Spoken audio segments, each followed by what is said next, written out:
பண்ணாரு, லைஃப ஜாலி பண்ணாரு.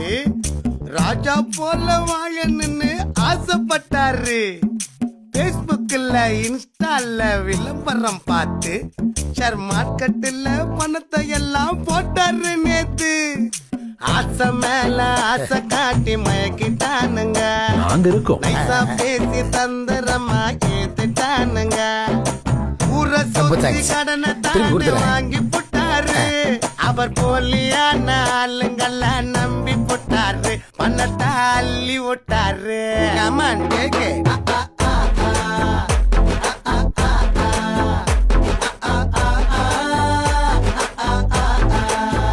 சார், நீங்க 1 crore இருந்து 3 crore ஸ்லாட்டுக்கு ப்ரோமோட் ஆயிருக்கீங்க. So lucky you are. இன்னும் 2 கோடி கட்டினா 6 கோடி எடுத்துடலாம்.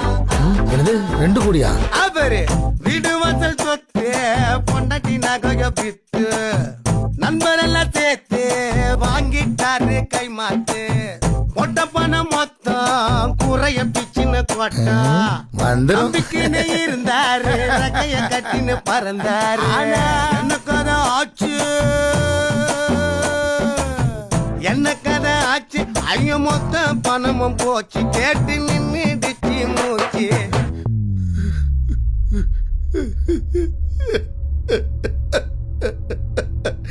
டேய் என் பணம், டேய் பாவீங்களா, என் பணத்தை திருப்பி கொடுங்கடா. ஏன்பா பணத்தை எப்ப திருப்பி தர போற? ஏங்க என் நகையை எப்ப மீட்டு தர போறீங்க? ஒரு மாசம் இப்பவே வேணும். சார், நாங்க உங்க பணத்தை தரமாட்டோம்னு சொல்லலையே. எங்க மேனேஜ்மெண்ட் ஃபீஸ் 50 லட்சத்தை தந்துட்டு உங்க பணத்தை தாராளமா வாங்கிட்டு போங்க. பண்ணிட்டாங்க மோசம். அவர் லைஃப் ஃபுல்லா மொத்தமும் என்ன போல யாரும் ஆக வேணாம். அதிக ஆசையால போலீஸ் ஷேர் மார்க்கெட்ல மாட்டிக்காதீங்க வீணா. சைபர் கிரைம் தொடர்பான புகார்களுக்கு cybercrime.gov.in என்ற இணையதள முகவரியில் பதிவு செய்யவும் அல்லது 1930 என்ற எண்ணை அழைக்கவும்.